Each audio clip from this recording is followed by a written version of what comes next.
Good morning, or as we say in our language, magandang umaga. Mabuhay everyone. My name is Winward F. Tabago and I will be your tour guide for this virtual tour. And this is Coach James. Say hi to our bus driver.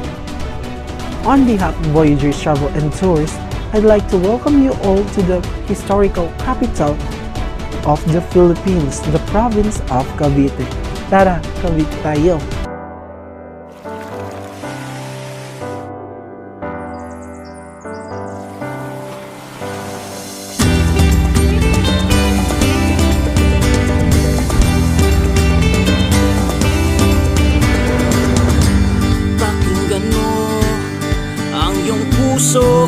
Patahimikin ang gulo. Sipatin mo kung saan tutungo, lugar na higit pa sa paraiso. Limutin ang lahat ng inaalala, yakapin ang buhay at saya.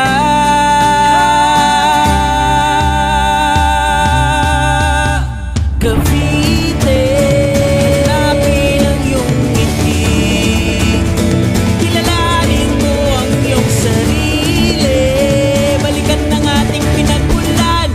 Tara, Cavite tayo. Tara, Cavite tayo. Tara, Cavite tayo. Tara, Cavite tayo.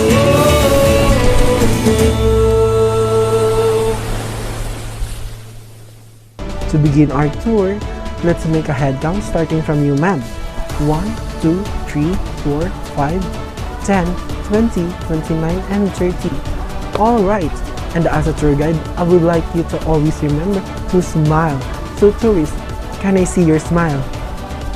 Okay, now we at Voyagers Travel and Tours, your safety is our utmost priority. Okay, I know you guys are all excited, but I want you always to remember PLM. P stands for precautionary measures. Always wear your protective gear such as your face mask and your face shield, and strictly follow social distancing and have your alcohol by your side. And please take extra care of your valuable things and do not leave your things unattended, like your wallet, your bags, and your important gadgets. And for the next letter, letter L. Littering is bad. And kindly be responsible for your trash and dispose your garbage properly. As the saying goes, that take nothing but pictures, leave nothing but footprints, and kill nothing but time. And for the last letter, letter M. Make out of your time. And speaking of time, I think we should have the same time. In my time, it's now 8:30 in the morning. Okay, I hope that everyone have synchronized their time with me. Alright, if you're wondering what are these, if I whistle once and raise the blue flag, this means that you have enough time to roam around the destination. You can take some pictures and talk to the locals or even buy some souvenirs if you want. And if I whistle twice and raise the red flag, this means that you only have 5 minutes to roam around the destination and immediately go back to the bus and prepare for the next destination. And please, don't hesitate to approach me if you have any concern or you need medical attention. I have a first aid kit with me for minor injuries and I can contact the nearest hospital in case of serious accidents. And inside my bag, I have some toiletries here. Is that clear, my dear tourists?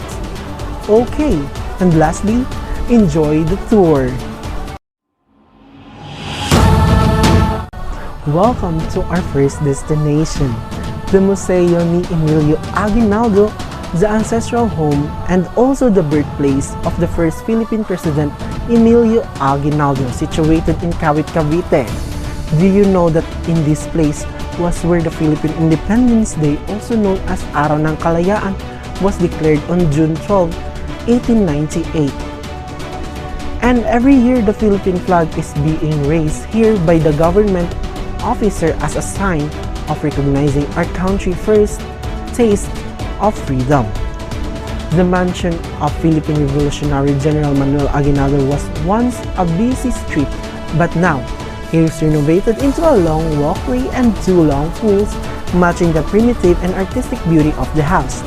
The land area of the mansion has been expanded into a park with a bronze equestrian statue and a platform and a marble tomb in the middle of the garden. Of course, a Sir Aguinaldo mansion would not be completed without seeing the iconic window. During the independence celebration, the Philippine flag designed by Emilio Aguinaldo was formally unfurled to the people of the nation from the front window of the house. It is also the time when our national anthem was heard. And at the front of the mansion is the Aguinaldo Park. It features bronze equestrian statue of Aguinaldo set on a marble pedestal surrounded by Declaration of the Philippines, Independence Bureau, Acta de la Proclamación de Independencia del Pueblo Filipino, or Act of the Declaration of Independence.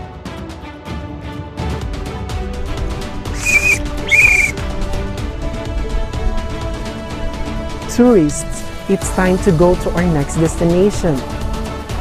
Okay, everybody, I believe that we are all excited to see our next destination. Welcome to Casa Hacienda de Tejero.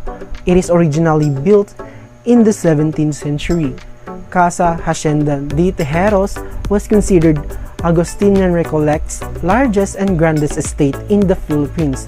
The hacienda covered 1,125 hectares of arable land, the casa occupying 4 hectares. Tejeros comes from the Spanish word tejer, which means to weave, after weaving industry brought about the Rosario's major crops, abaca and cotton.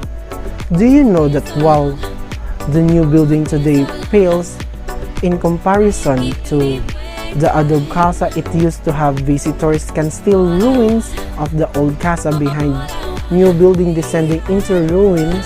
You discover tunnel entrances already blocked with vines and weeds. One tunnel leads to Tejero River and the other to Emilio Aguinaldo's house in Cavite. In 1897, Casa Hacienda de Tejeros bore a landmark event in the Philippine history. Known as the Tejeros Convention, the assembly gave birth to the newly elected leaders of revolutionary government. Among elected officials were Aguinaldo as the president, Mariano Trias, vice president, Artemio Recarte, captain general, Emilio Reo de Dios, director of war, and Andres Bonifacio, director of interior.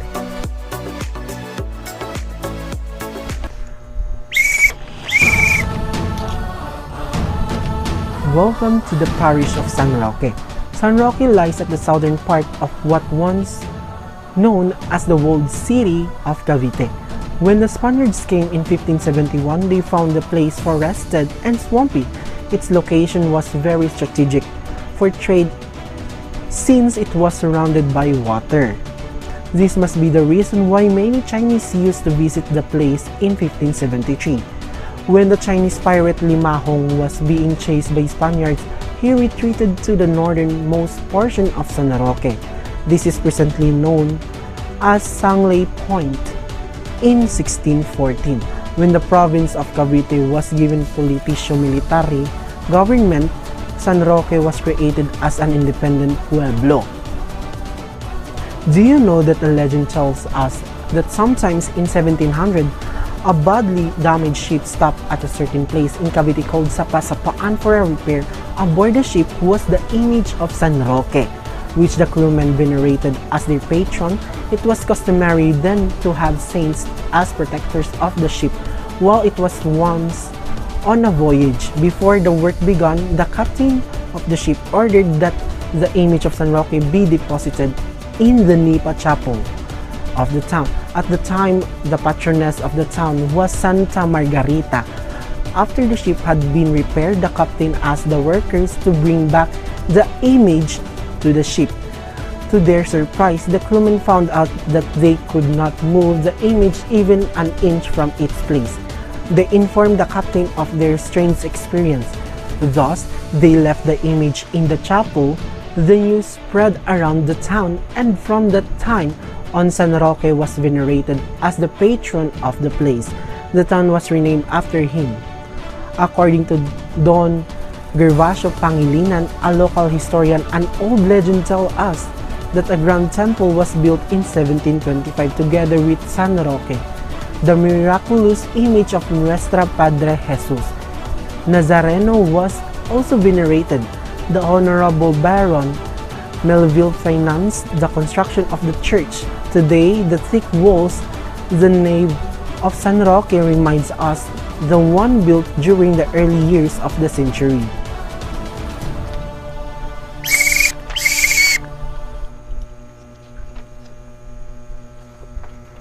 Tourists, it's time to head back off the bus because we will be going back to our hotel. It's sad to say that it's the end of our tour, but remember, it is not the end of our journey. So on behalf of Voyagers Travel and Tours, Coach Captain James, and me, your tour guide Winward, we are very thankful for choosing us to be part of your unforgettable trip here in province of Cavite. See you again on your future tours, dear tourists, and to all the viewers who would like to visit Cavite. The province is blessed to share the amazing history of the Philippines as everyone can experience and witness the story. Make the province of Cavite your next destination. And for the last time, thank you and goodbye, my dear tourists. Maraming salamat po. Kilalanin ang iyong sarili, balikan ng ating pinagmulan. Tara, Cavite tayo. Tara, Cavite tayo. Tara, Cavite tayo.